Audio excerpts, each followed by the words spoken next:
Edifiques donde edifiques, bienvenido a la vida real. Y si pasa lo peor, ¿qué vamos a encontrar en el fondo? Solo las personas que han tocado fondo tienen el derecho a informarnos con veracidad si encontraron a Dios en el fondo o no. En el fondo más profundo, para los que edificaron correctamente, se encuentra un Dios fiel. Y el hecho de edificar nuestra casa sobre la roca nos hace inmune a las tempestades, a los despidos, al rompimiento de las relaciones, a las suegras. Ahora, no hace que nuestro corazón se vuelva a prueba de sufrimiento. No sufro porque yo creo en Dios. No.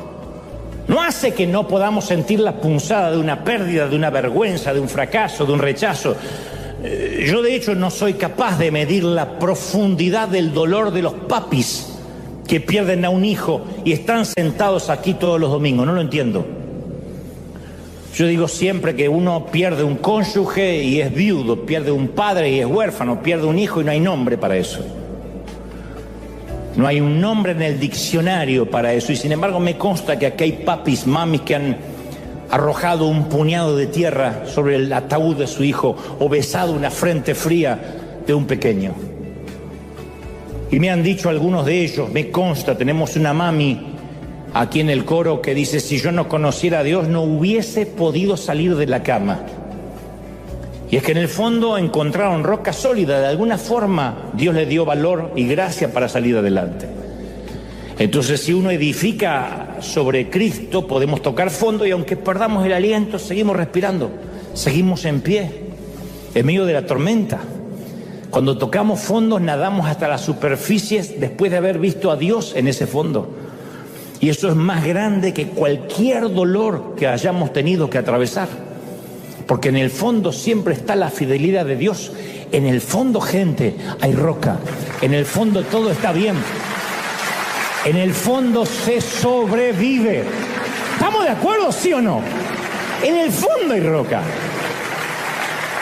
Y hay de los que dicen: no, es que, sabes, tú no sufres. No, no, es que sí, es que en el fondo hay roca. En el fondo hay solidez. Y entonces quiero terminar hoy con otra pequeña historia que te quiero regalar, porque yo sé que este es un mensaje, como te dije, que no te iba a gustar, porque a nadie le gusta que se hable del sufrimiento. Pero la idea es que se vayan alentados, la idea es que digan: tomo nuevas fuerzas, tomo nuevo valor. Es probable que no te guste, pero estoy seguro que te va a sanar profundamente el alma. Y está dirigido a todos aquellos que sentimos que en alguna ocasión la vida tomó un giro inesperado y no resultó de la manera que pensábamos que lo haría.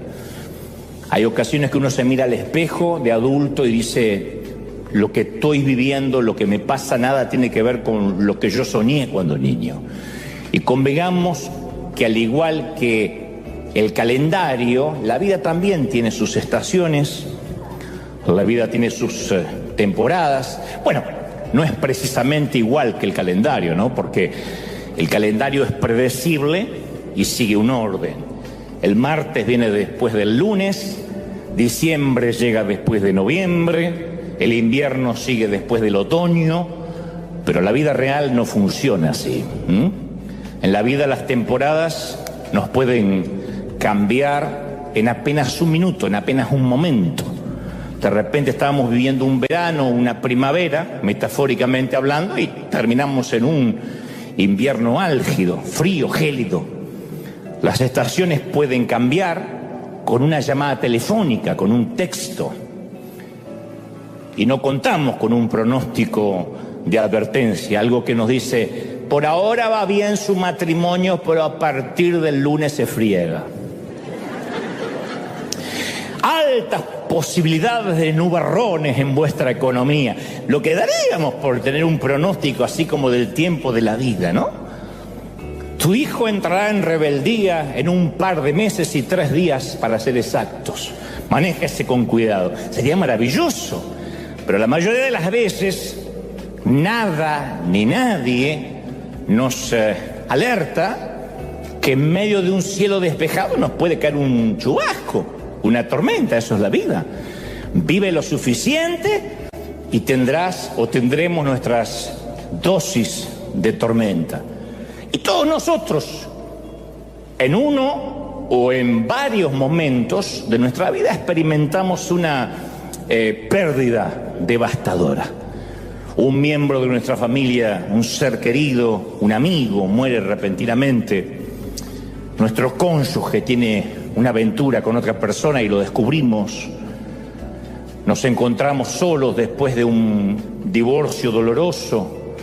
Nos diagnostican un tumor, un cáncer. Nuestro hijo nace con una discapacidad seria. Y después infertilidad, quiebras, amistades rotas, pérdidas de la memoria, etc. Otras pérdidas parecen más inocuas, más insignificantes, pero también duelen. No tienen que ser necesariamente tan trágicas. Pero reprimidas o negadas, esas pérdidas pequeñas también se apiñan en nuestras almas como pequeñas rocas pesadas que después terminan oprimiendo nuestro corazón. Y nuestra piel comienza a arrugarse y envejecer. Nos damos cuenta de que hoy estamos más viejos que ayer. Dicho sea de paso, todos ustedes se ven jóvenes, más jóvenes que mañana. Nuestros hijos se hacen menos dependientes de nosotros. Por eso insisto, estas no son las grandes pérdidas, pero también, caramba, que van doliendo. Van creciendo y cada vez nos necesitan menos. Antes nos podían llamar 8, 10 veces por día y hasta nos fastidiaba.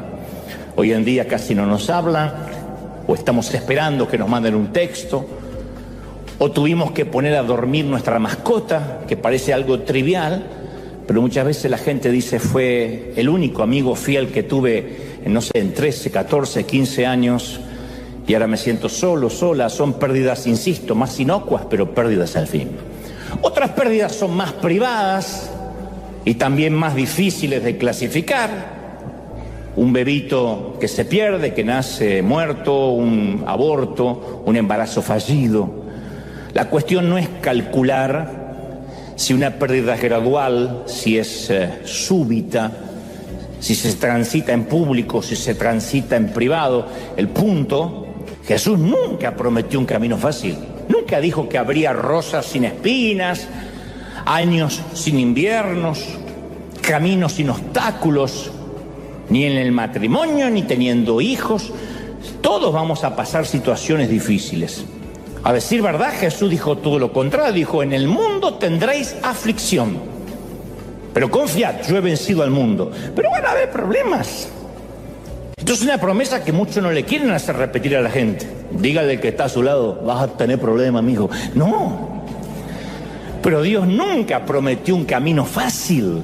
Lo que Cristo promete, sin embargo, es que en las noches más oscuras, en los momentos más difíciles, en las batallas más largas, vamos a tener paz. Vamos a saber que todo va a estar bien, que vamos a salir adelante, pero vamos a tener problemas, ¿sí o no?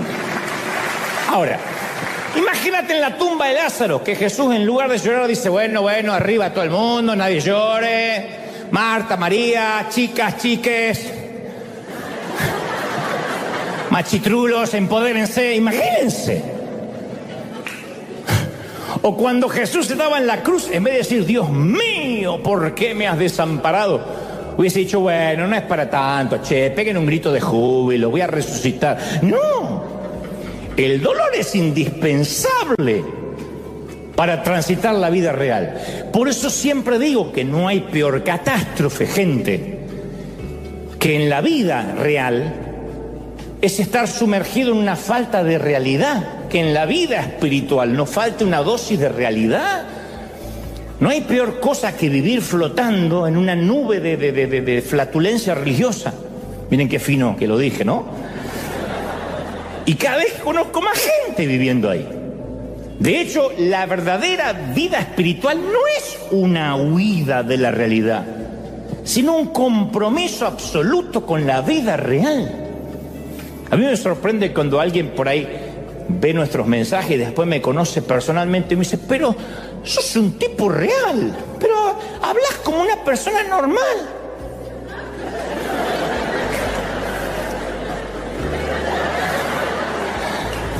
No, pero me refiero a que pareces alguien, y sí, eso sería la realidad, que la gente nos diga, a pesar de que tienes fe, de que crees en Dios, eres real, transitamos los mismos problemas, compartimos el mismo mundo. Entonces tenemos que encuadrar nuestra vida, como dijo Salomón, en temporadas, en diferentes etapas.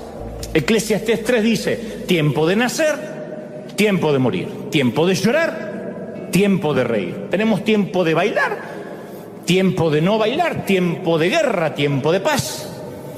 Pero en ocasiones la cultura, la sociedad, nos abruma para que creamos que solo existen los tiempos de nacimientos, de risa, de baile, de paz. Y cuando uno le pasa lo contrario, siente que algo está mal. Hace poco una mamá me decía, yo tengo 3 hijos chiquititos y me siento atrapada en mi propia casa. Hasta tengo que orinar con la puerta abierta porque el más chiquitito se puede o caer o pasar algo, así que ni siquiera tenía un momentito de intimidad. Y me decía, se me va la vida. Pero en realidad lo que ella siente es la presión de creer que es la única en el mundo que está viviendo esa temporada, que es la única que ahora le toca lidiar con un montón de chiquitos. Las personas muestran su éxito en sus redes, que parece estar en las antípodas de la vida real. Es que la pérdida es la norma en la vida, no la excepción.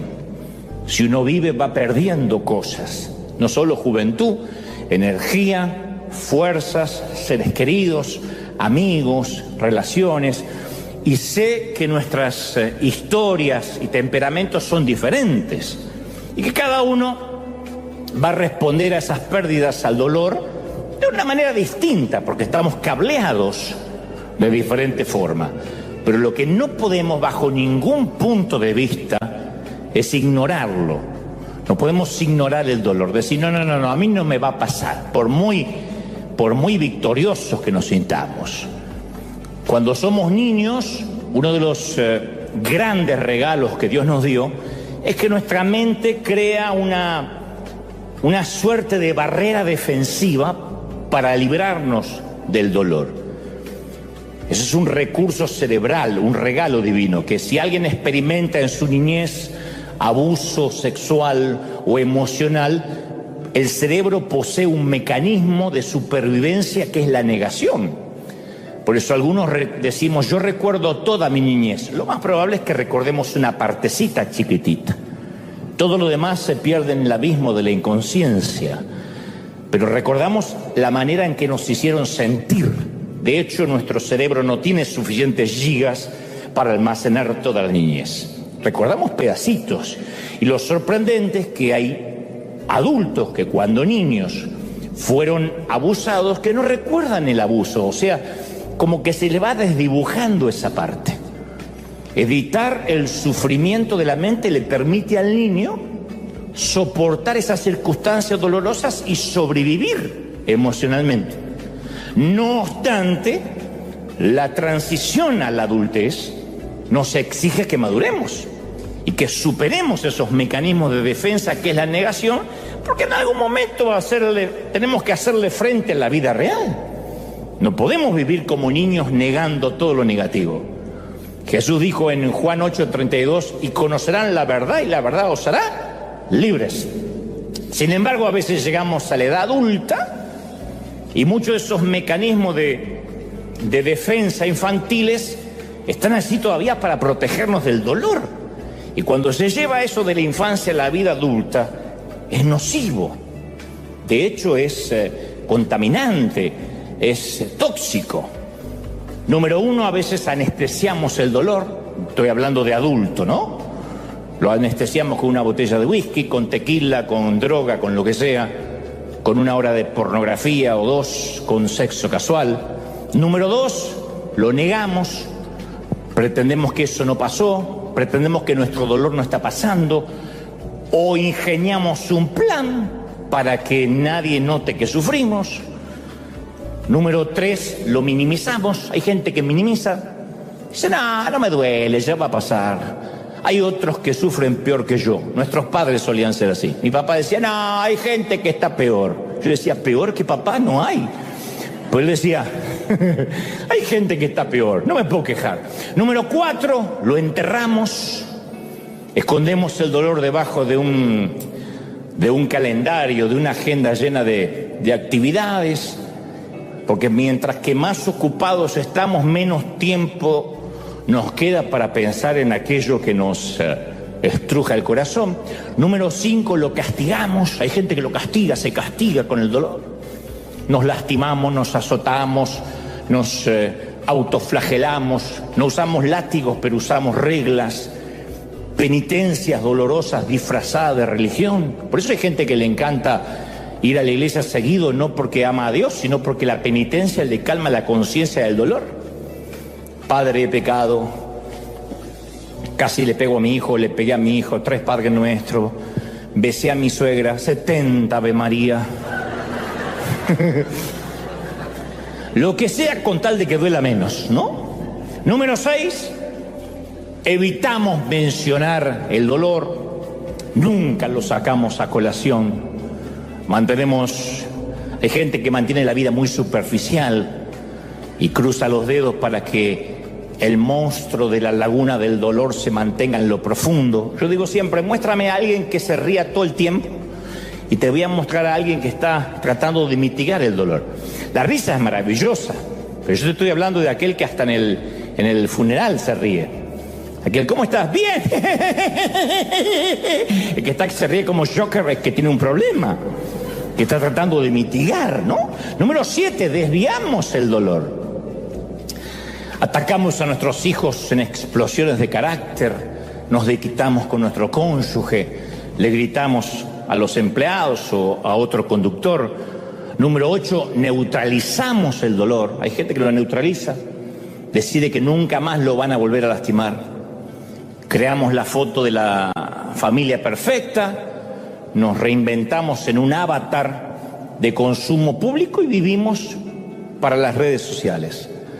Sea lo que sea que hagamos para evitarlo, el combo de la vida real viene acompañado con sus dosis de dolor.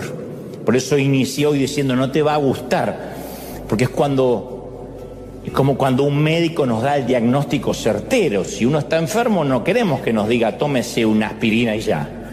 Posiblemente no nos gusta esto, pero el dolor es parte del combo de la vida. Nadie es inmune al sufrimiento. Y vivimos en un mundo donde hay pérdidas, grandes pérdidas, que es resultado por vivir en un mundo caído. Pero Dios siempre logra sacar lo bueno en los momentos difíciles. Dice Romanos, y sabemos que para los que aman a Dios, todas las cosas cooperan para bien.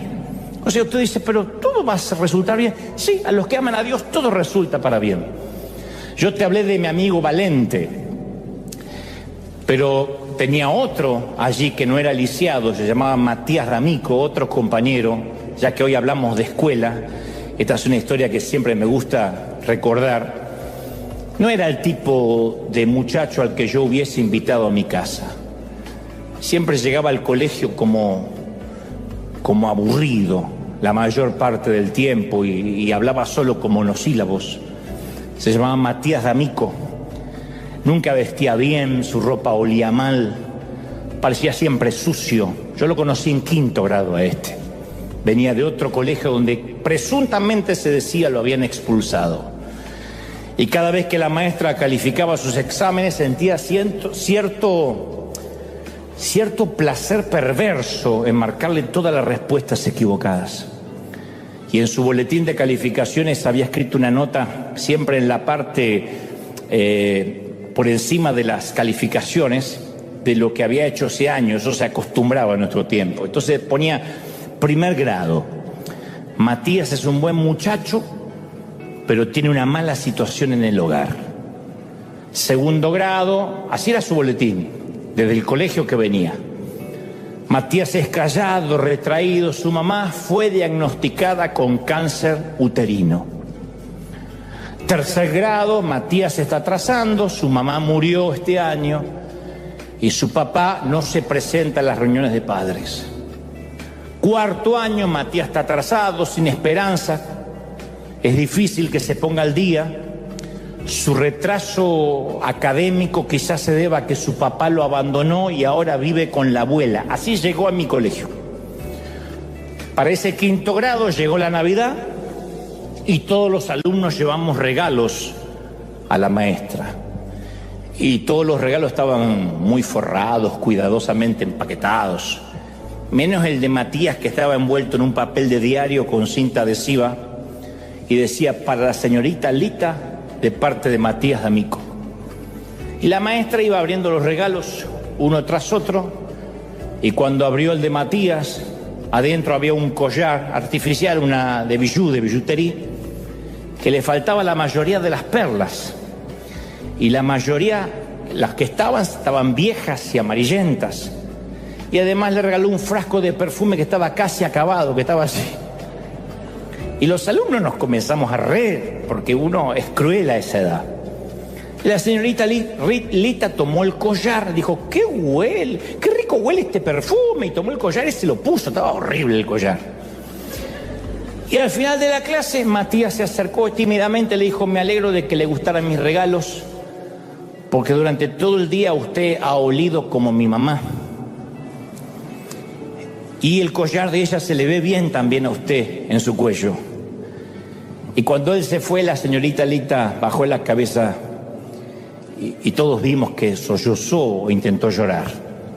Durante el resto del año, la señorita Lita ayudó a Matías más que a nadie, se quedaba horas explicándoles lo que no entendía. Y después de aquello, no se volvió a saber de él por un tiempo, porque séptimo grado, uno se despide de la primaria. En ese entonces la primaria terminaba en séptimo. Con el correr de los años llegó una nota, porque esto fue publicado en redes, cuando después se inventaron las redes sociales, que decía: estimada señorita Lita, quería que usted fuera la primera en saber que me voy a graduar de la secundaria y soy el segundo de la clase. Con cariño, Matías D'Amico. 4 años después llega otra nota: estimada señorita Lita, la universidad no ha sido fácil, pero me gusta y quería que supiera que soy el primero en mi clase. 4 años más tarde, estimada señorita Lita, si es que todavía vivía la señorita Lita, quería que usted fuera la primera en saber que a partir de hoy soy el doctor Matías D'Amico. Me acabo de recibir en la Facultad de Medicina. Y quisiera que se venga a sentar donde se habría sentado mi madre, porque usted es lo más parecido a una familia que yo haya tenido alguna vez. Eso es lo que produce el sufrimiento en algunas personas, que en lugar de destruirlas, las hace más resilientes, más fuertes, las hace más resistentes. Jesús pronunció una parábola en Mateo 7, dijo: por tanto, el que me oye y pone en práctica mis palabras, yo lo voy a comparar como un hombre prudente que construyó su casa sobre la roca. Y cayeron las lluvias, crecieron los ríos, soplaron los vientos, azotaron aquella casa y con todo la casa no se derrumbó porque estaba cimentada sobre la roca.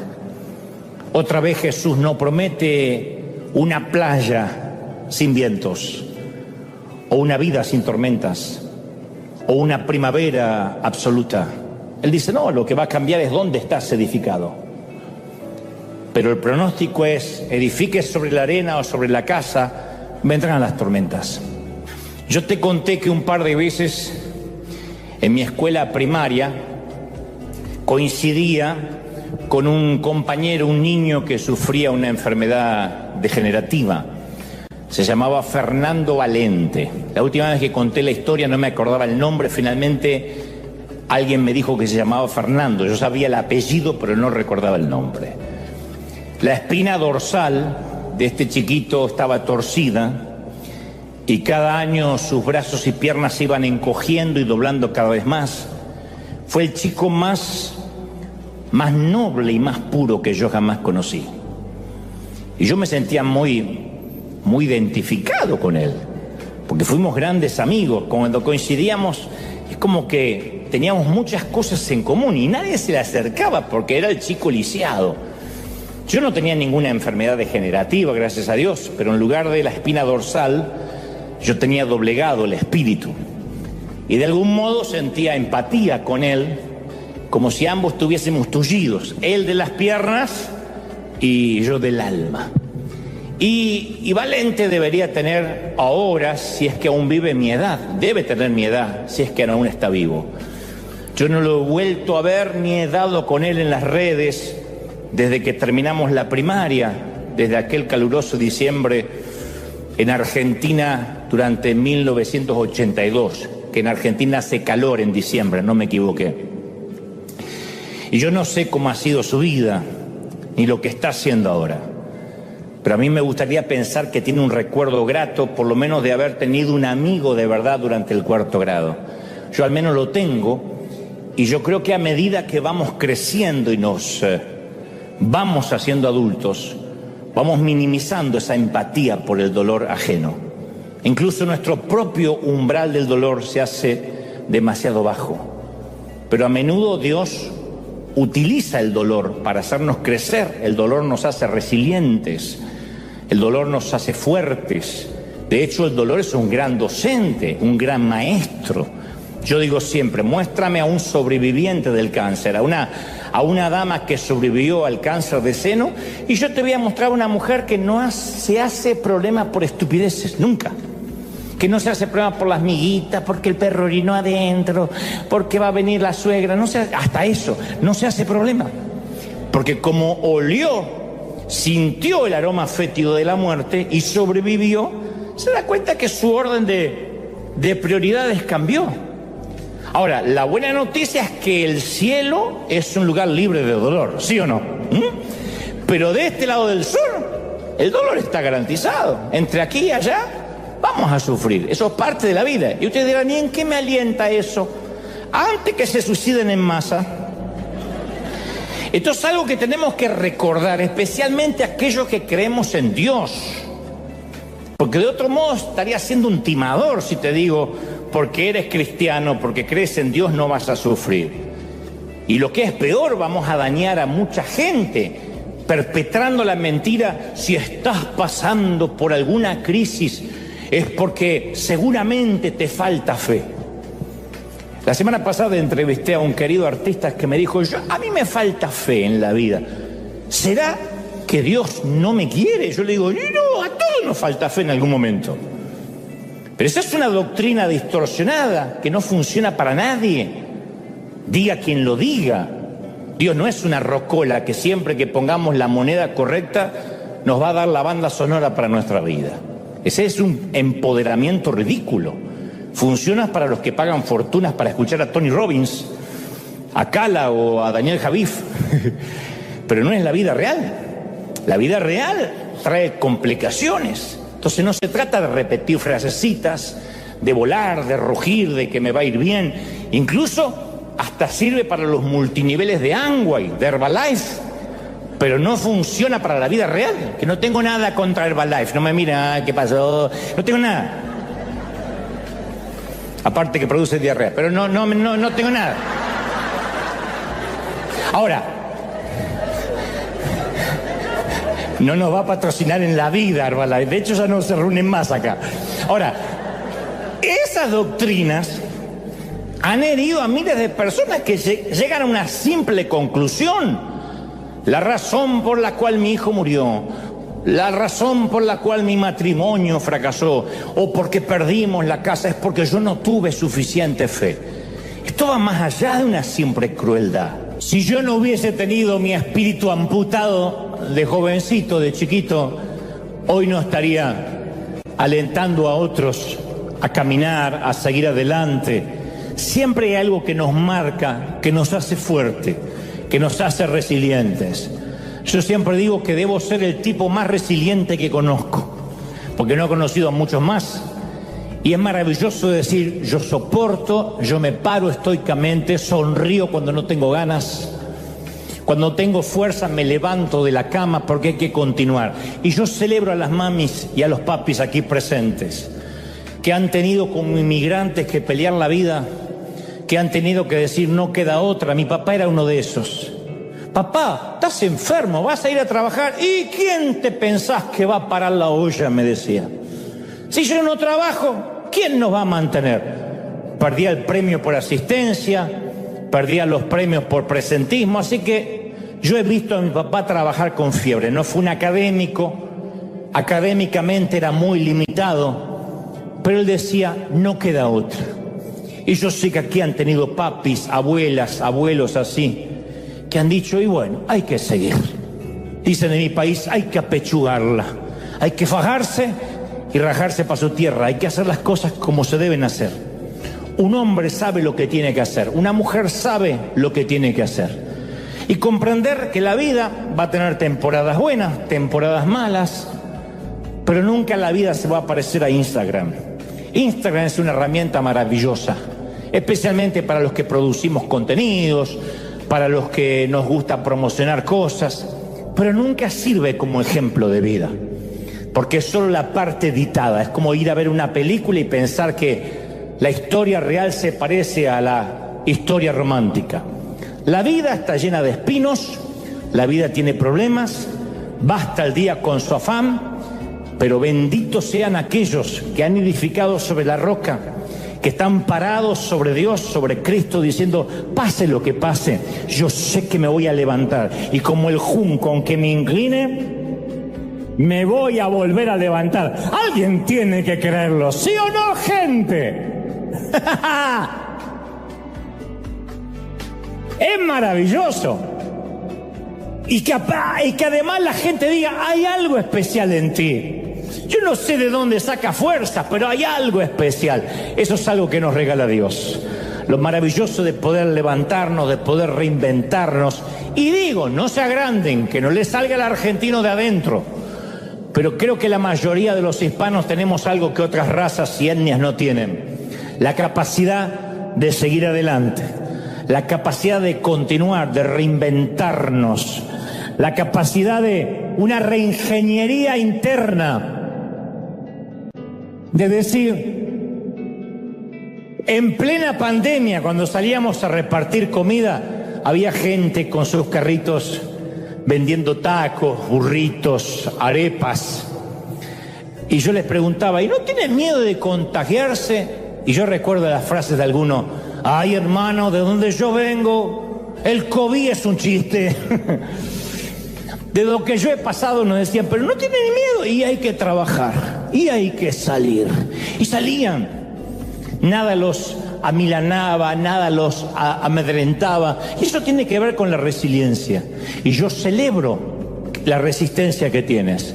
Celebro a los que sobrevivieron la pandemia, a los que sobrevivieron divorcios, separaciones, rupturas, ni hablar pérdidas de niños, a los que pasaron por cuidados intensivos, a los que sostuvieron, a los que se nos adelantaron en la eternidad.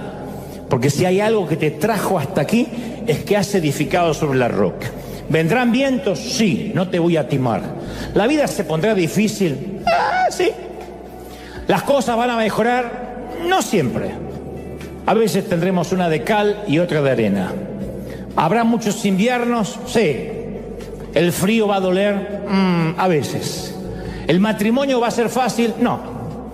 ¿Tener hijos va a ser siempre divertido? No, no habrá bricolage los viernes. No será así. Tendrás noches de fiebre, corridas al hospital, alguno que otro infortunio. Pero lo bueno es que cuando llegues al final de la carrera y sobrevivas, mirarás por el espejo retrovisor de tu vida y sabrás que nada te pudo detener, que estuviste fundamentado sobre la roca y soportaste estoicamente y te paraste, luchaste, peleaste y dirás, vida, no te debo nada. Vida, estamos en paz. Dios fue fiel y sigue siendo fiel. ¿Cuántos lo creen? ¿Sí o no? Dicen por ahí que en el reino animal hay dos maneras de defender la vida, desde adentro o desde afuera. Y los seres que deciden quedarse quietos en el reino animal, porque la comida llega hasta ellos, arman un caparazón. Y cuando se tienen que trasladar, su movimiento se convierte en un penoso calvario, llevando a cuesta la cruz del caparazón que los defiende. Esta es la historia de los caracoles y otros tantos moluscos que no tienen esqueleto, pero que han dedicado toda su capacidad a elaborar una costra para defenderse.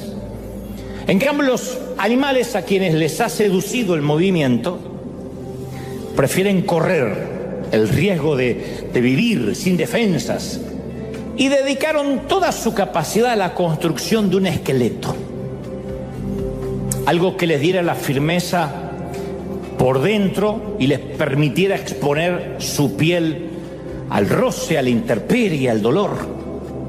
Y pasan los años y encontramos antiguos caparazones que datan a veces de millones de años y están intactos. Los caracoles, por ejemplo, que están a la vera de la orilla del mar. Lo único que le falta es la vida. La vida ha desaparecido, asesinada por la opresión del caparazón calcáreo. Pero el envase se conserva ahí perfectamente. No podemos negar que el caparazón logró superar el tiempo, resistir todos los ataques exteriores. Lo único que no logró defender fue la vida. Pero luego está la ostra marina, que tiene otro tipo de caparazón, pero otra cualidad. No es un caracol de tierra, es la ostra marina. Y algún día conté esta historia. La ostra de nuestra historia se llama Marina, justamente, nombre original para una ostra. Y Dios puso los ojos en ella y decidió que fuera valiosa. Ella no pedía mucho, solo ansiaba ser feliz, no sufrir. Y un día, allá en las profundidades del coral, Dios permitió que en el interior de Marina entrara un granito de arena. Dicen que fue durante una tormenta marítima, pero no de esas que provocan el oleaje de superficie, sino que mueven los fondos de los océanos. Y cuando el granito de arena entró en su existencia, Marina se cerró violentamente. Así lo hacía siempre cada vez que algo entraba a su vida, porque era la manera que tienen de alimentarse las ostras. Todo lo que entra en su vida es atrapado, desintegrado y asimilado. Si esto no es posible, se expulsa ese objeto extraño. Pero con el granito de arena no pudo hacerlo de siempre. Constató que ese granito era sumamente doloroso. El granito la lastimaba, la hería por dentro. Y lejos de desintegrarse, más bien la estaba hiriendo a ella. Y aunque lo intentó, no pudo expulsar ese objeto. Y ahí comenzó el dilema de Marina. Lo que Dios le había mandado no se dejaba integrar, pero tampoco suprimir. Como esos dolores que vienen de golpe, como esos mensajes de texto que nos cambian la vida a 180 grados. Como esos llamados telefónicos, como esa carta de divorcio, como el enterarnos de una traición. El grano de arena es como eso, indigerible, pero también inexpulsable. Y cuando trató de olvidarlo o ignorarlo o negarlo, tampoco pudo. Porque la vida real, gente, produce lágrimas que no se pueden ignorar. Entonces, frente a esa situación, o uno pensaría que a Marina no le quedaba más que un camino: luchar contra su dolor, rodeándolo con el pus de su amargura, generando un tumor que terminaría por envenenar su vida y a quienes la rodeaban. Pero en la vida de la ostra había y hay en todas las ostras una cualidad maravillosa, capaz de producir con su saliva sustancias sólidas. Normalmente los caracoles de tierra dedican esa cualidad a la tarea de fabricarse un caparazón defensivo, rugoso por fuera, tenso por dentro. Pero las ostras la usan para la construcción de una perla. Eso fue lo que hizo Marina. Y poco a poco, con lo mejor de sí misma, fue rodeando el granito de arena de ese dolor que Dios le había mandado y comenzó alrededor a nuclear una hermosa perla.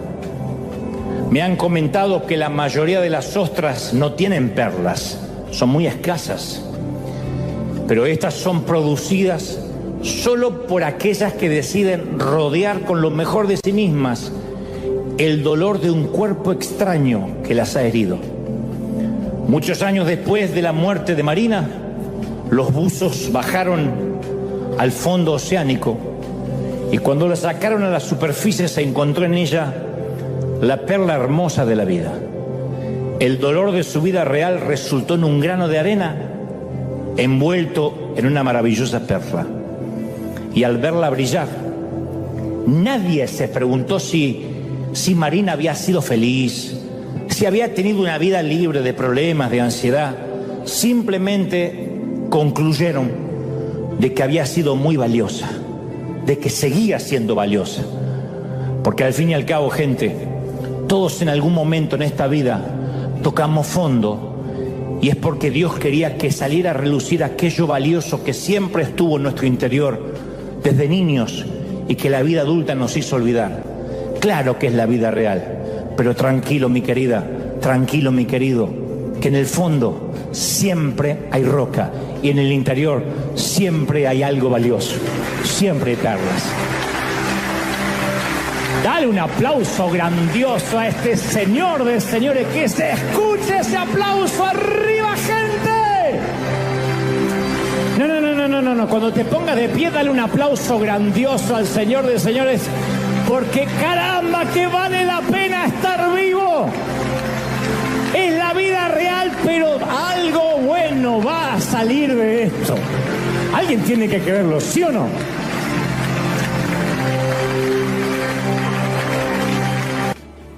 Hace más de 2000 años los árabes descubrieron que obligar a las personas a cubrirse la nariz y la boca quebraba su voluntad y su individualidad y las despersonalizaba. Entonces volvía sumisas a las mujeres. Por eso impusieron que toda mujer fuera obligada a ponerse una tela sobre la cara. Por eso luego de la pandemia nos quedó una sociedad mucho más triste, más desconfiada, menos empática. Y por eso hay tanto que ya no quisieron regresar a las iglesias, porque mientras que estaba la pandemia les tomaban la temperatura antes de entrar o los mandaban a casa si estornudaban.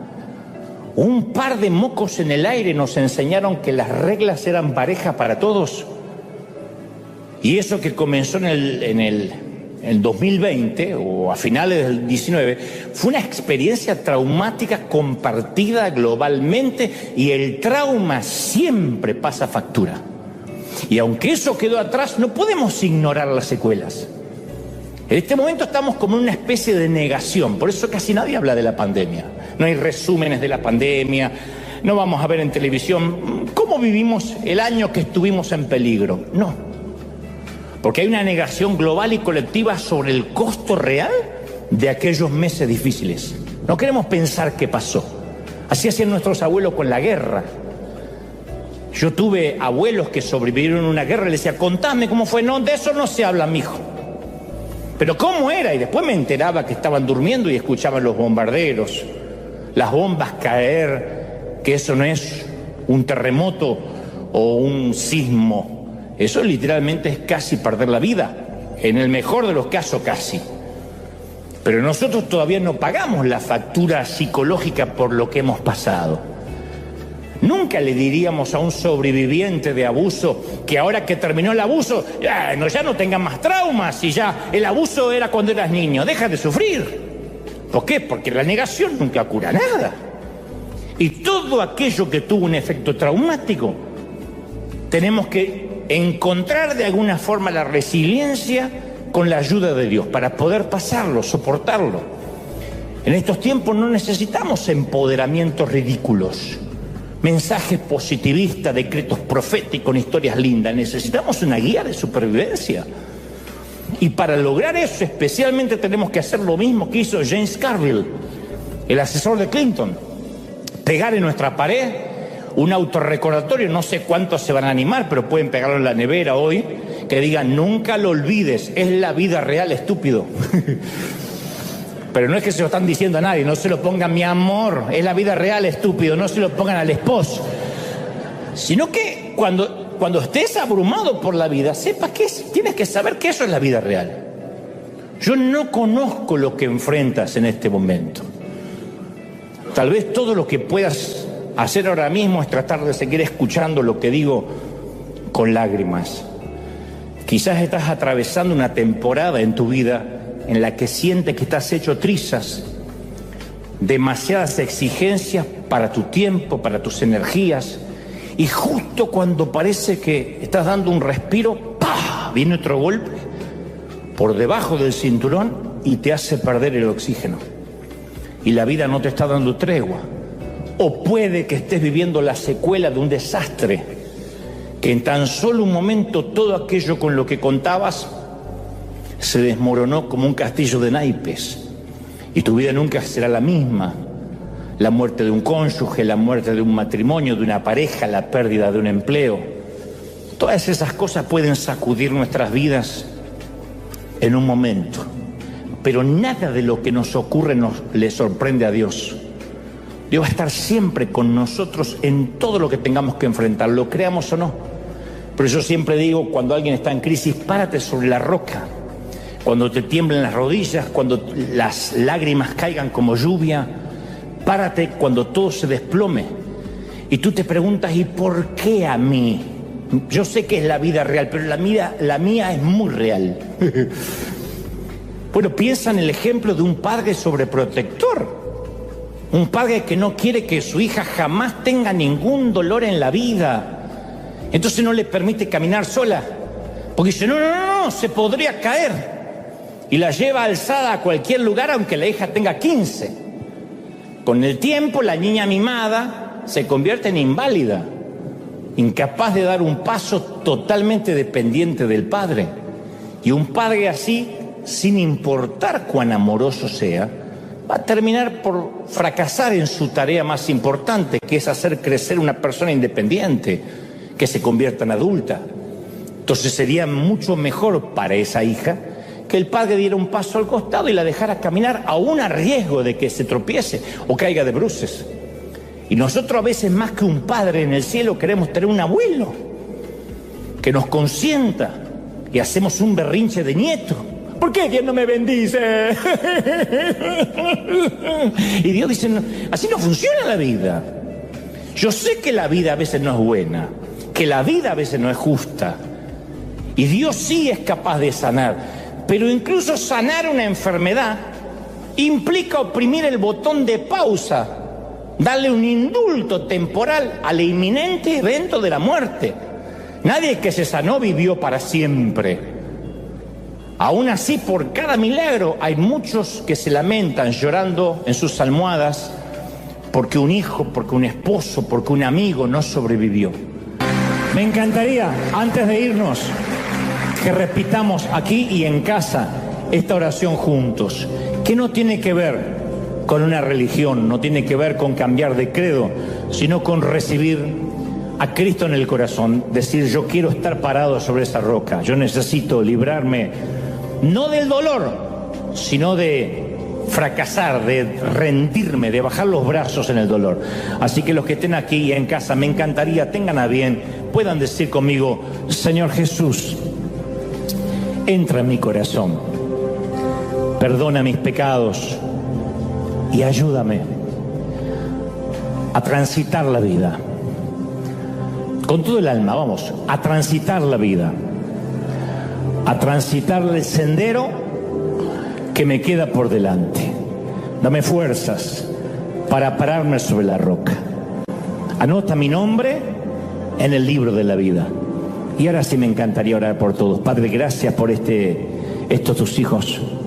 He transmitido lo que creo me has dicho que les diga. No he agregado ni he quitado lo que considero es lo que has puesto en mi corazón. Gracias por ellos. Los bendigo, Señor. ¿Cómo te ama el Señor? ¿Cómo no te va a amar, princesa? ¿Cómo no te va a amar, príncipe? Se ha dado la vida por ti. Bendigo a los que están peleando la vida, los que pelean palmo a palmo la vida. Los que todas las mañanas se levantan, suben a una carretera o un freeway, a la ruta, a donde sea, a pelearse por unos pocos pesos para mantener a la familia con alimento. Oro y bendigo a las mamás solteras, a los papis que crían hijos solos, a los que tienen la custodia, media custodia, a las viudas, a los solteros, a los que están separados, a los que están atravesando un cáncer, metástasis, a los que la vida los ha golpeado fuerte, pero hoy sacan fuerzas, hoy dicen yo voy a resistir.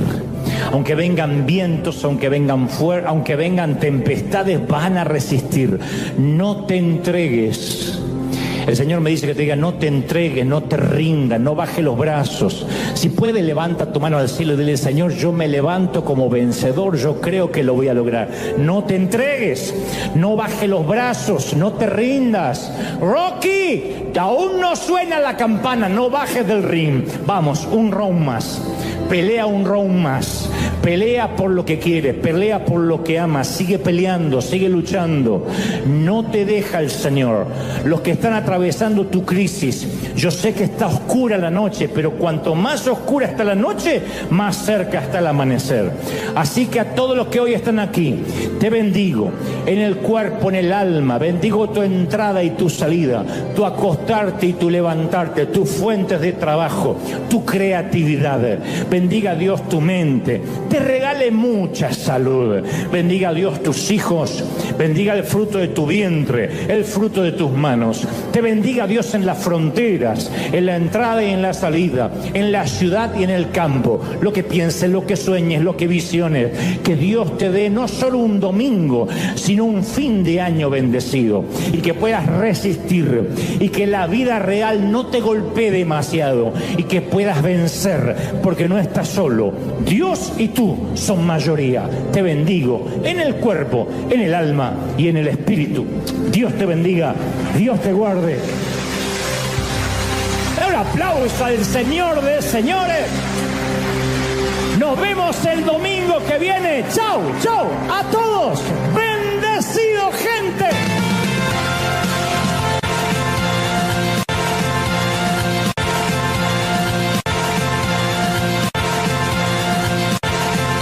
Yo quiero que te grabes esto te va a empezar a sanar ahora mismo. Dios ve todo. Dios ve todo. Dios ve tu dolor desde que empezó. Como te dije hace un par de domingos, estás en un ambiente controlado, lo creas o no.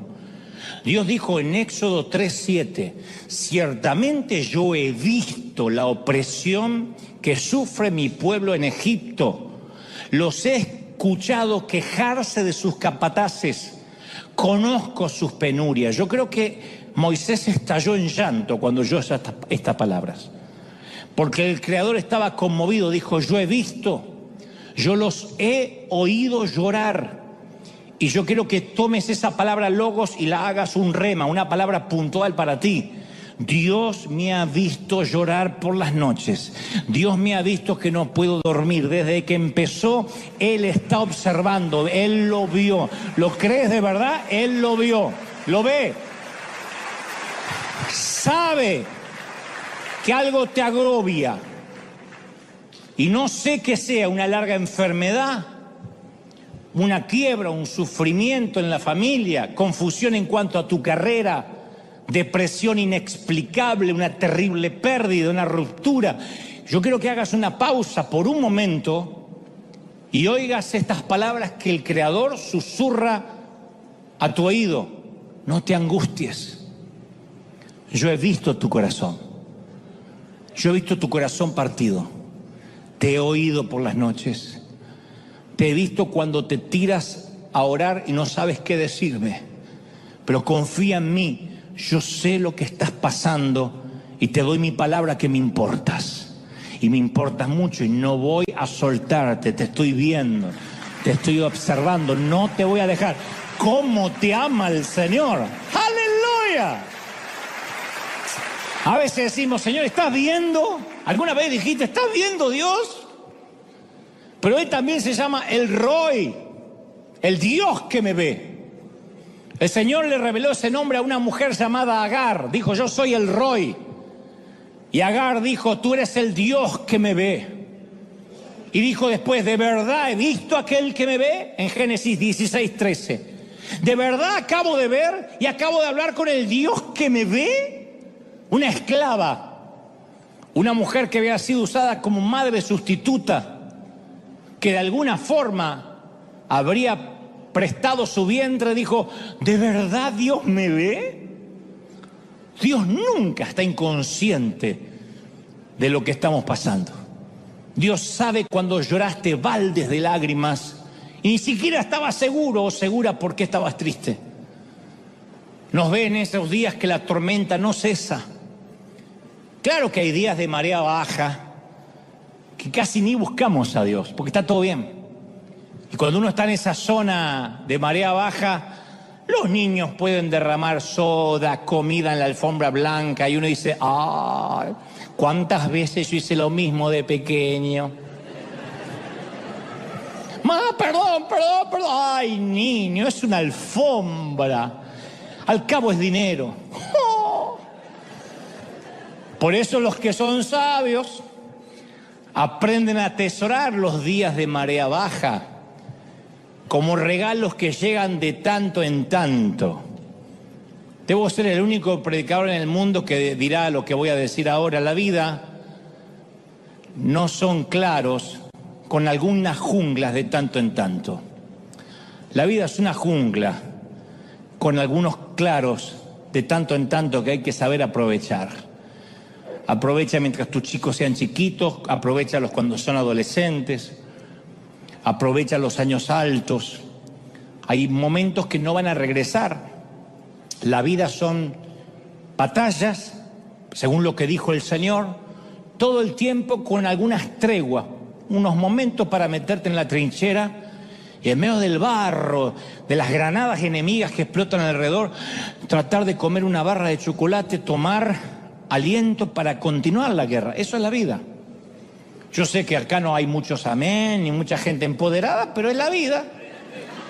Sin embargo, uno de los peligros de la marea baja, de esos momentos de oasis, es que podemos comenzar a pensar que nos lo hemos ganado.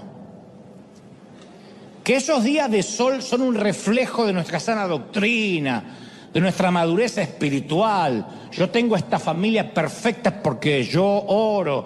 Yo tengo un trabajo ideal porque yo tengo una doctrina verdadera. Y ahí podemos empezar a juzgar a aquellos que no están viviendo mareas bajas. Juzgamos a los que viven días de tormenta. Por eso los que viven días de tormenta no quieren hablar. Porque cuando nosotros tenemos un momentito de tranquilidad, empezamos a juzgar a la familia que tiene problemas, a la familia cristiana que tiene problemas con los hijos. Pero fíjate, esos padres cristianos, si fueran verdaderos cristianos, el hijo no andaría haciendo esas babosadas. Fíjate lo que es la hija, parece una loca. No parece una hija de cristiano. Es Lady Gaga. Y cuando eso pasa,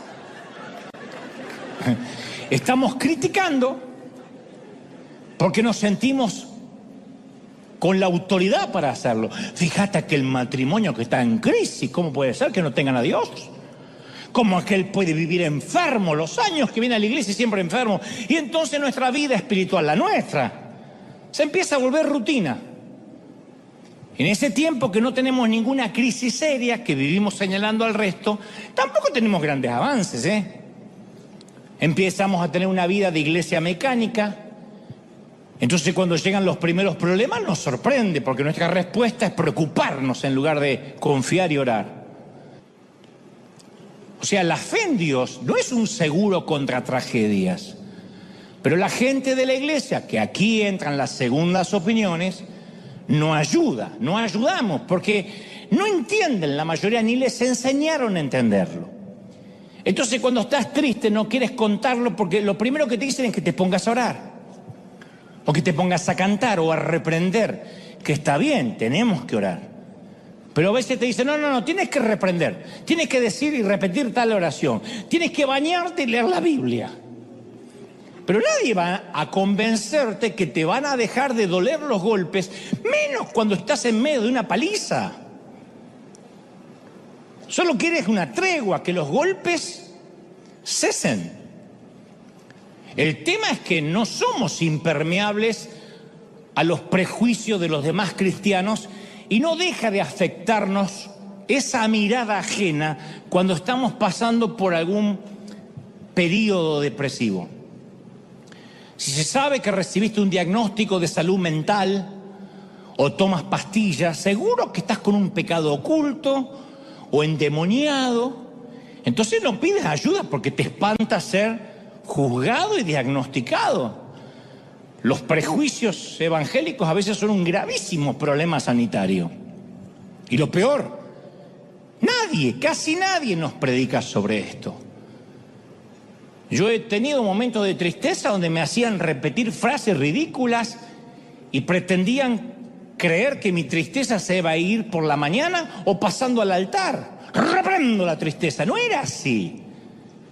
Lo que es peor, te enfermas, llegas al hospital y ¿quiénes llegan? Los traficantes de culpa. Que son peores que Pablo Escobar resucitado. Los traficantes de culpa. Que te dicen, como una vez conté, algo habrás hecho para que estés aquí. Capaz que por algún pecado que no confesaste.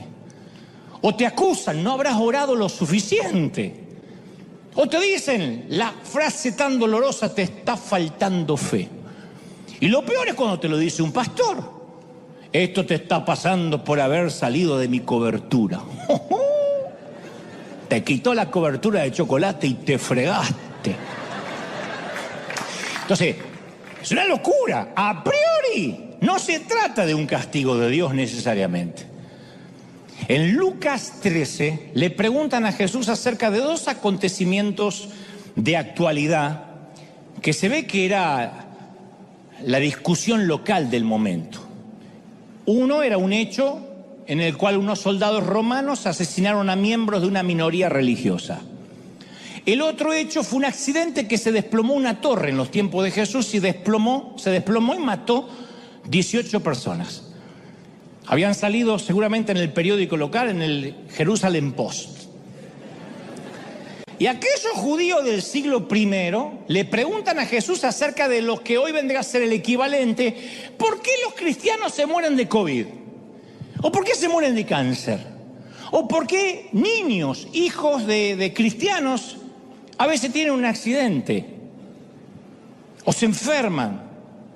Y la respuesta de Jesús que relata Lucas 13 es brillante. Él dice, ¿ustedes piensan que esos galileos, por haber sufrido así, están hablando de los que fueron asesinados por los romanos y aquellos que murieron bajo el desplome de una torre? Dice, ¿ustedes creen que esos que murieron, esos galileos, eran más pecadores que todos los demás? No, les digo que no.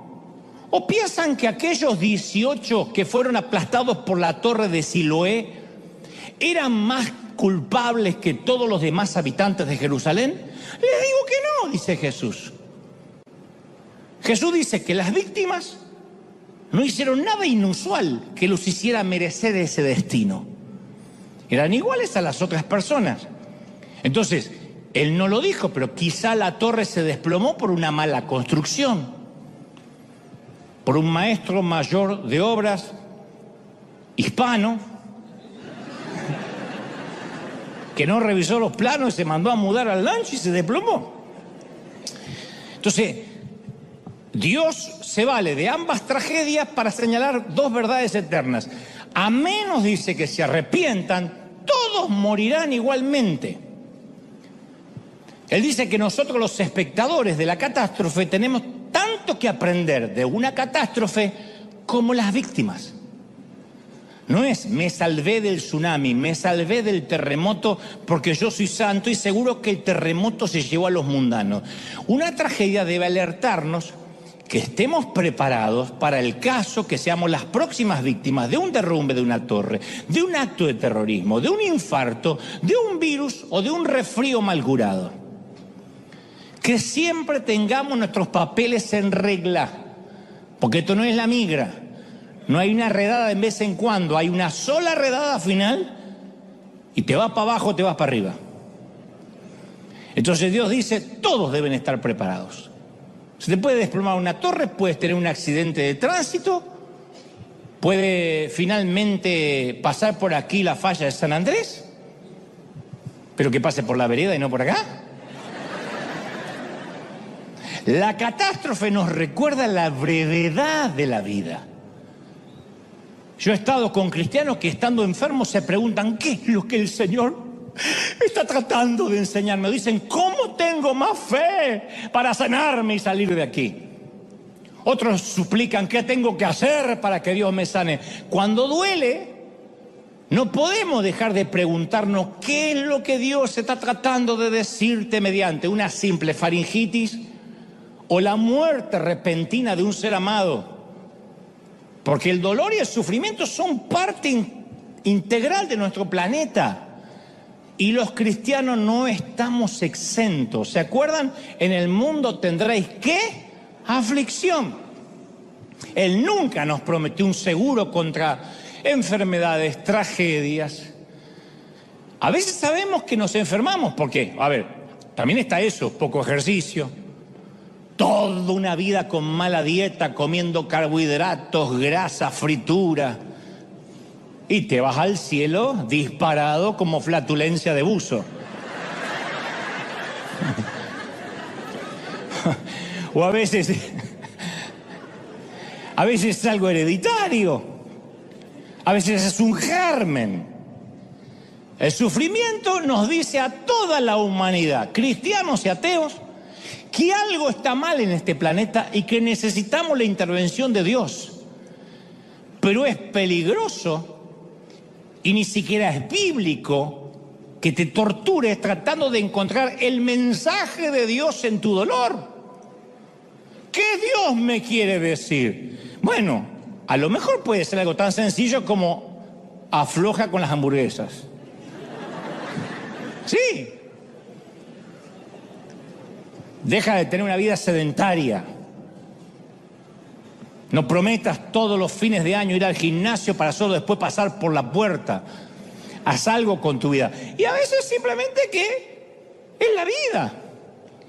Entonces, quiero que sepamos y tengamos en claro que las segundas opiniones, generalmente de creyente que dice por algo estás hecho, por algo te pasa, es que cuando te fuiste de la cobertura, cuando te cambiaste de iglesia, cuando dejaste de diezmar, Dios no es un Dios que te va a mandar un castigo adrede, que a lo mejor ni siquiera sabes por qué es.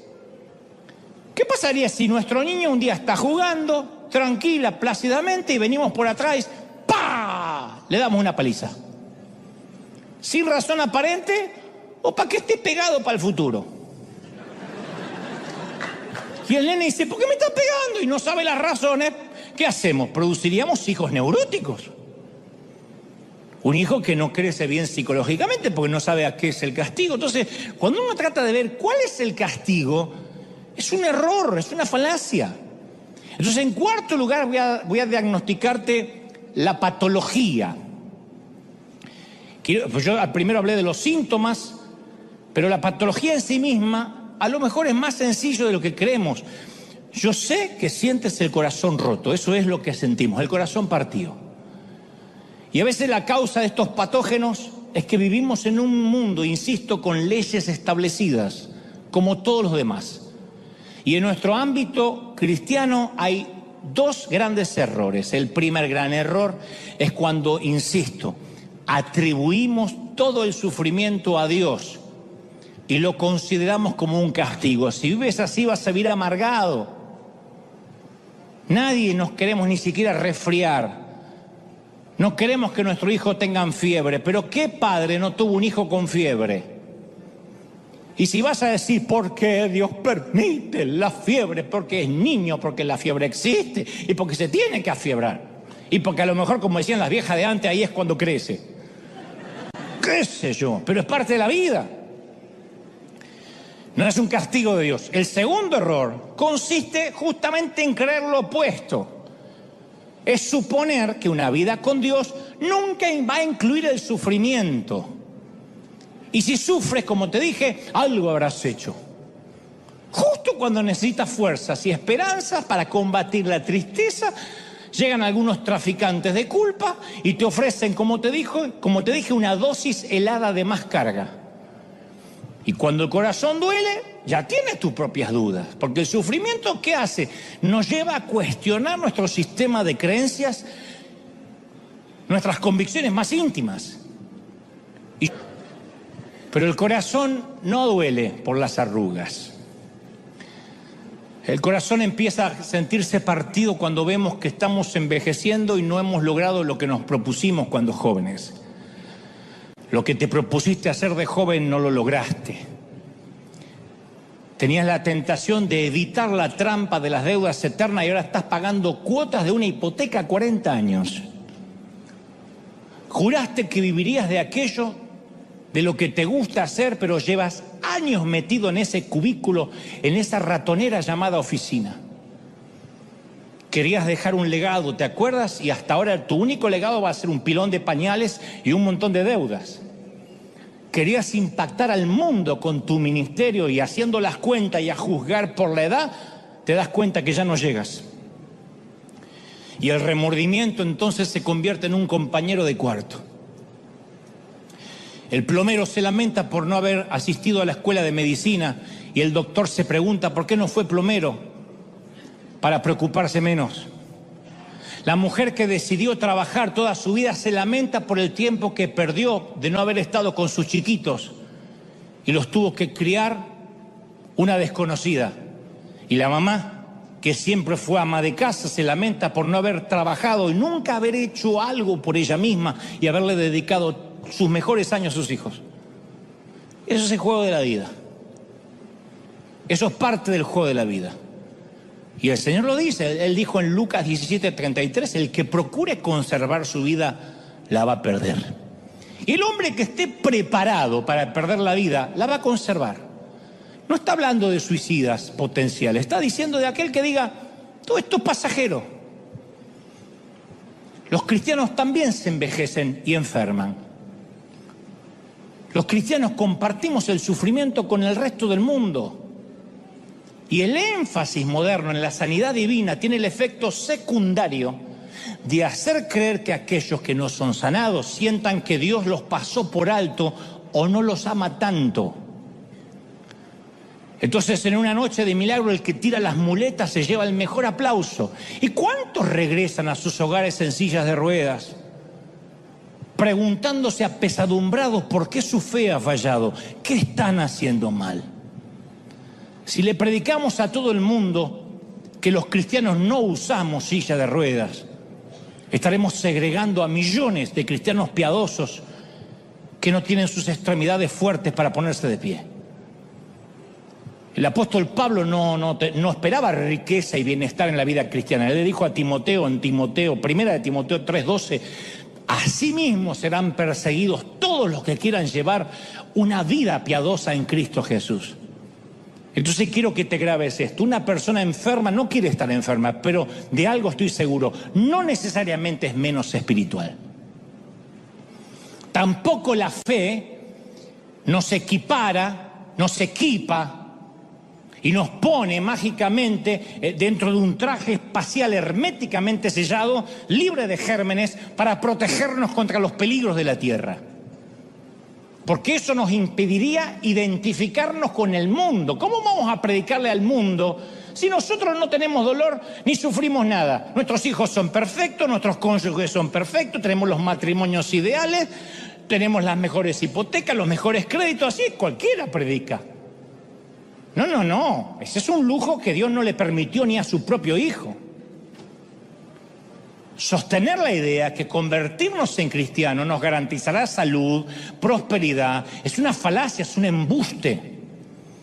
Que quiero que seas próspero, claro, y yo también quiero. Que quiero estar sano, lo intento, trato, me cuido, oro.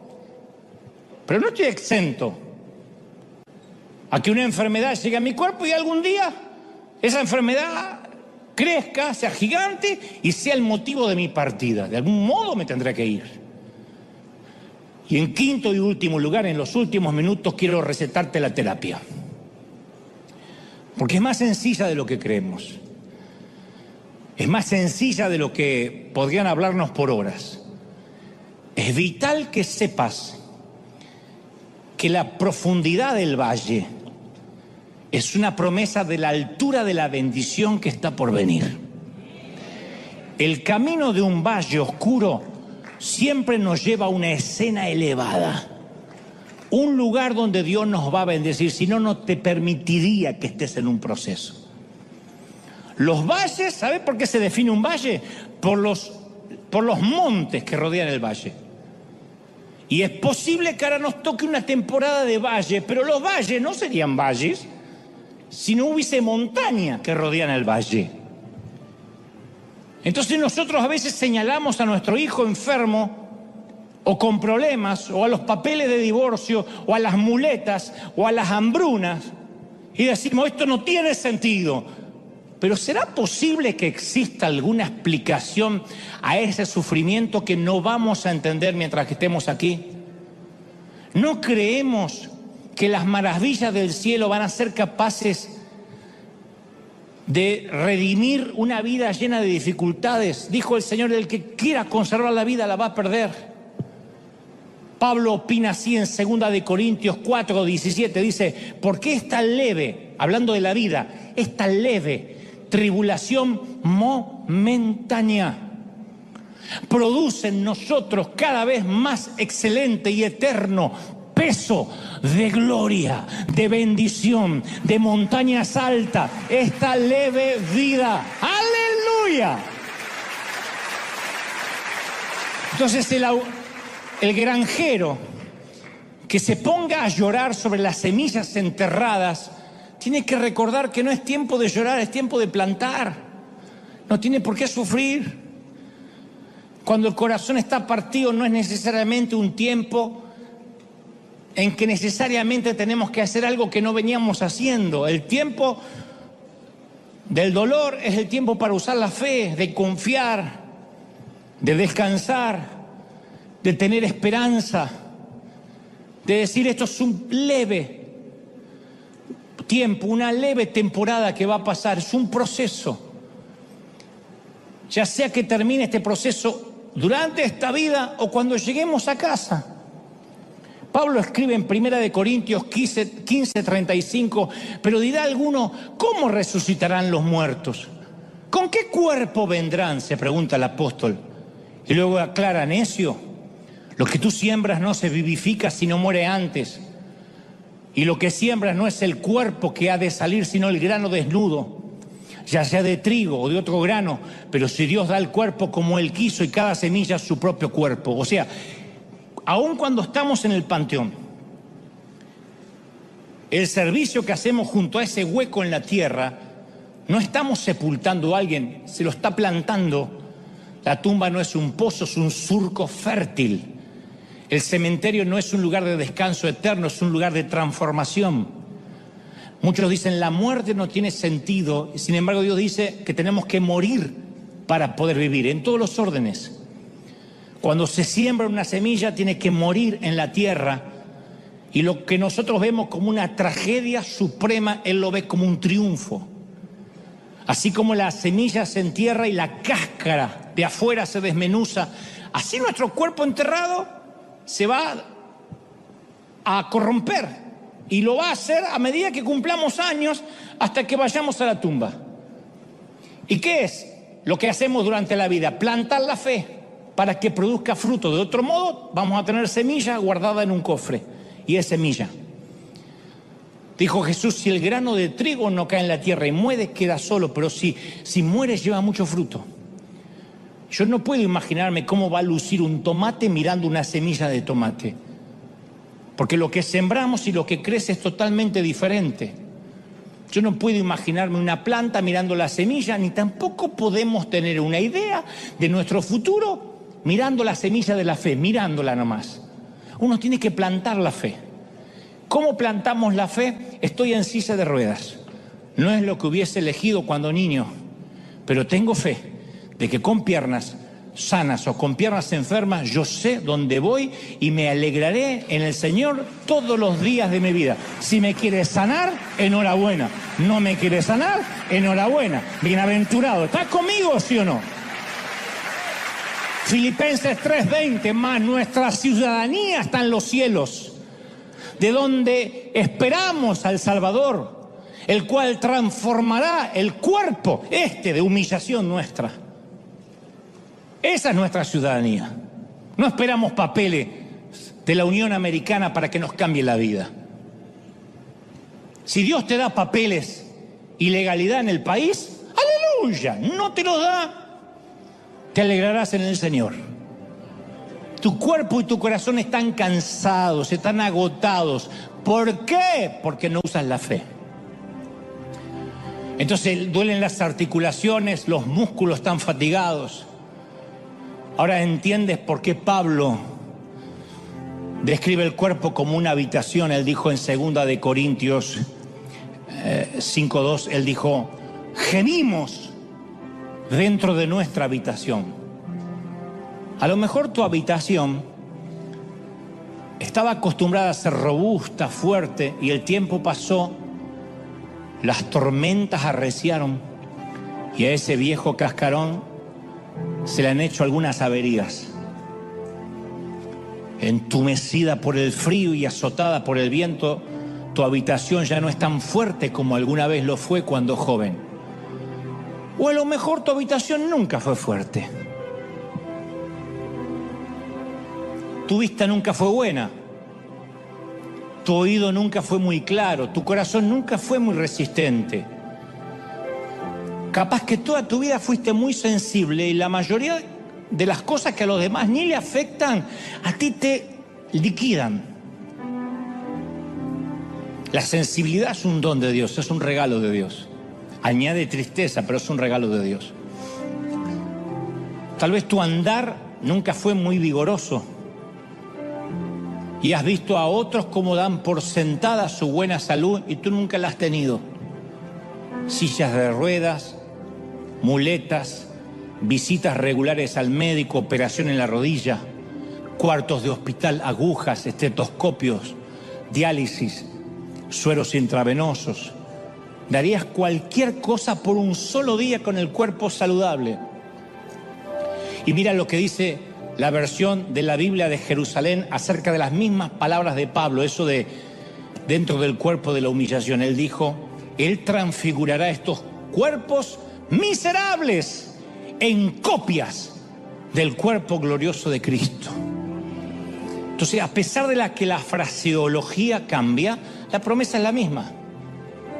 Así como Dios puede hacer un roble, de una semilla y un tulipán de un bulbo, Él hace del cuerpo viejo un cuerpo nuevo, un cuerpo sin corrupción, un cuerpo sin debilidades, un cuerpo sin deshonra.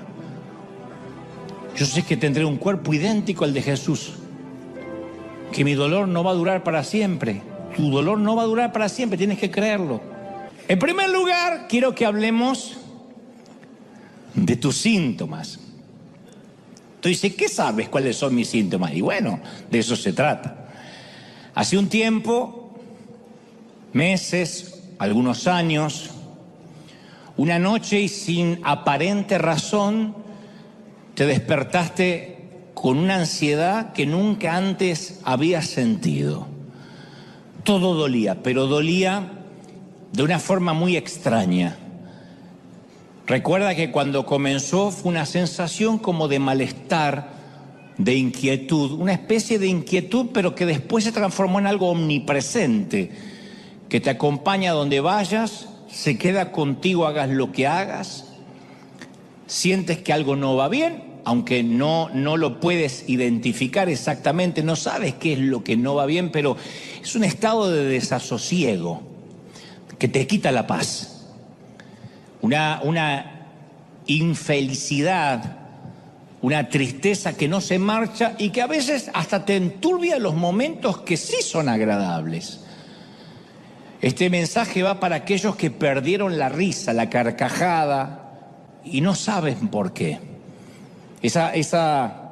Yo le llamo esa importante e insoportable sensación de querer que todo se termine, que el presente desaparezca, que las cosas cambien. Hay un displacer que te empieza a roer las entrañas y dejaste de descansar. Y de todos los síntomas, este es el más cruel, porque cuando dejas de descansar, dejas de dormir, y cuando dejas de dormir, por ende, dejas de soñar. Al menos antes huías de ti mismo por las noches, decías, cierro los ojos y no me levanto más, pero cuando pierdes el descanso, no hay 8, 9 ni 10 horas que te repongan de la fatiga del alma. Y entonces uno siente que no hay tregua, que tu mente no para. Este mensaje va para aquellos que dicen, mi mente no para de imaginar cosas, de sentir cosas negativas, estoy estresado, tengo temores. Y no puedes desconectarte de tus propios pensamientos, que es lo más difícil. No logras escapar de ese extraño malestar. Al principio dejas de disfrutar, nada te satisface, después todo te irrita, y cuando te das cuenta tienes el cuerpo de un zombi. Si bien te congregas, vienes a la iglesia, te mueves como un zombi, porque es una suerte de callosidad emocional, almática, espiritual. No digo necesariamente tu diagnóstico es que vives en depresión. Estoy hablando de aquellos que están viviendo una angustia, una tristeza.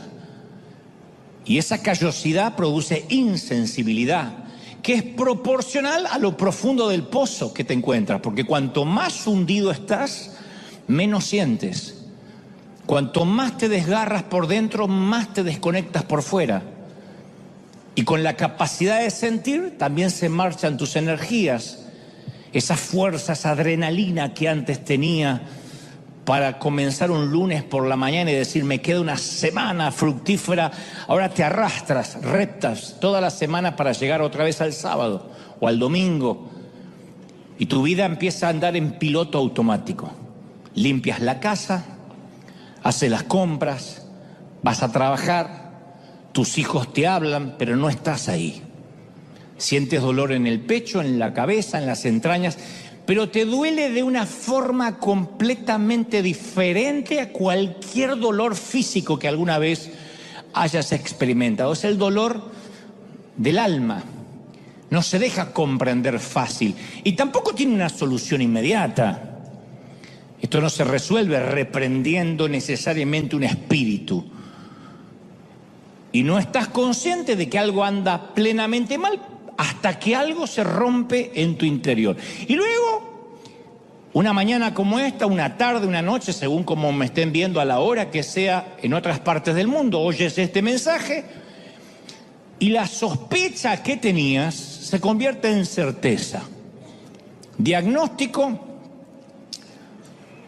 tienes el corazón partido. O como diría el apóstol Alejandro, tienes el corazón partido.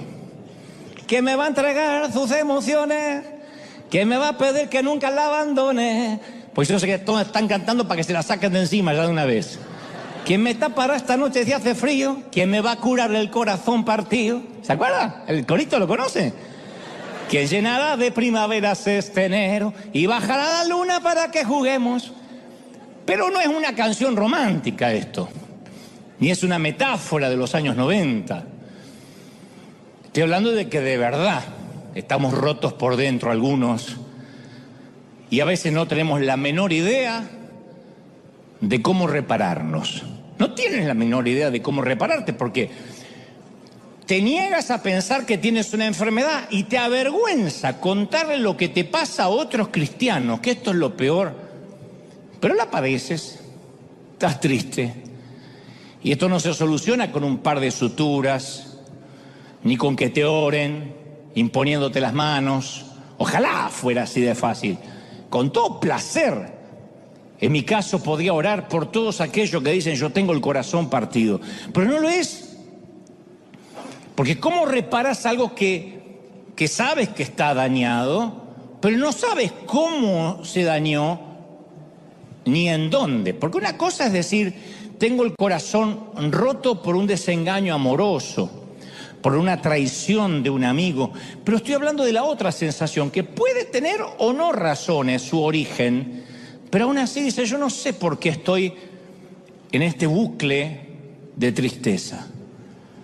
Y dices, ¿cómo sé si tengo que rendirme a esta nueva normalidad o resistir y pelear? Porque a veces se siente como que estuviésemos condenados a vivir con nosotros mismos, cuando sabemos que nuestra mente es nuestra peor enemiga, la que continuamente cuando queremos descansar no nos da tregua. Y es un camino que termina siendo un sendero de oscuridad, sin señales, sin vistas panorámicas, sin destino claro, y un nubarrón gris que pulula nuestro cielo. Y no hay prótesis para un corazón que se ha hecho añicos. Ojalá también la hubiera. Pero hay un momento en que solo deseas una noche de sueño. Estoy hablándole a los que dicen, yo deseo una noche seguida de sueño, sin interrupciones, y lo que es mejor, que por la mañana tenga ganas de levantarme, como cuando parecía que todo era feliz, como cuando saltabas de la cama, porque te puedes mudar, puedes cambiar de empleo, puedes cambiar de cónyuge, incluso de iglesia, pero a veces esa nube oscura no cambia, porque con el tiempo define tu cielo, define la forma en que vives, y es una agonía casi a nivel arterial. Literalmente, el síndrome del corazón partido existe. Es casi una presión arterial. Uno siente que está viviendo un invierno acerbo, áspero, interminable, como si nos hubiésemos mudado a la Antártida. Entonces, para todos esos que ahora se identifican con esta diagnosis, con este diagnóstico, va este mensaje. En segundo lugar, quiero hablarte acerca de los antecedentes en otros pacientes. Porque cuando uno tiene esta tristeza que no se va, uno tiende a pensar la falacia, la mentira, que uno es el primero. Pero no eres ni el primero ni el último. Lo que tienes es una condición humana, estás atravesando una temporada difícil, y esas temporadas difíciles, esos inviernos no respetan la estatura espiritual de nadie. Muchísimos cristianos, héroes, íntegros, piadosos, han sufrido el síndrome del corazón roto. El profeta Elías en un momento teme por su propia vida, después ya no le importa su propia vida y ora y dice, Señor, llévame a casa. Elías pedía la eutanasia, pedía que Dios lo matara, llévame a casa, yo al final no soy mejor ni siquiera que mis padres, por favor, toma mi vida. Y luego termina diciendo, todo lo que hice ha sido en vano. Primera de Reyes 19:4. Elías, el hombre de Dios que oró para que descendiera fuego del cielo, se siente tan deprimido que quiere morirse, quiere que Dios lo mate. David estaba tan desalentado, habló del rey David, del salmista, que quería tener alas y volar como pájaro. ¿Quiénes no se han identificado con David? David lo dijo, ¿quién me diera alas como de paloma? Me iría lejos, viviría en el desierto, lejos de todo, dijo en el Salmo 55:6. Está de más preguntar, ¿quién no ha querido que le salgan alas para mandarse a mudar? ¿Quién no ha querido mandarse a mudar lejos? ¿Quién en la vida no ha dicho, ojalá pudiera, si tuviera dinero me tomo un avión y me voy a Alaska y vivo en un iglú? ¿No? Lejos de todo, donde no lleguen ni las suegras ni los diablos, que nadie encuentre dirección. Y en el Salmo 38:6, ya David no tiene respuestas, y entonces solo suspira. ¿Vieron cuando uno ya no sabe ni qué orar? Y David dice, estoy encorvado, estoy abatido en gran manera, dice David. Me siento débil, deshecho, mi corazón clama angustiado. Señor, mi suspiro sé que no te es oculto. Cuando suspiro y me duele, sé que lo oyes. Y luego termina diciendo, soy como un hombre que no tiene respuestas para nada. Este es David, un hombre conforme el corazón de Dios que vivió lo que a lo mejor estás viviendo durante esta semana. La misma tristeza, el mismo dolor, el mismo desasosiego. Yo conocí a un pastor que sufría de depresión neurótica. No picos de depresión, sino depresión neurótica. Y dejó de predicar porque él decía que no se sentía calificado para predicar a nadie. Yo le discutía, decía, eso no está bien, él dejó de predicar. Pero gracias a la ayuda de psiquiatras y profesionales logró salir adelante. Pero él dice que hasta el día de hoy no puede bajar la guardia. Dice, él suele decir, yo tomo un medicamento que me limpia la basura que por las noches se me acumula en los canales de mi cerebro y me da la posibilidad de un nuevo comienzo, de una nueva gracia cada mañana. Pero por ahora me toca tragar la píldora agradeciendo a Dios.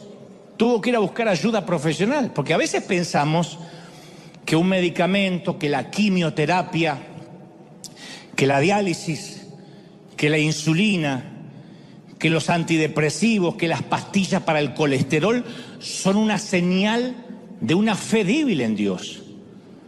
A veces nos juzgamos y decimos, no me digas que dependés de la insulina o de la pastilla para la diabetes. Pero esas cosas no son un sustituto de Dios.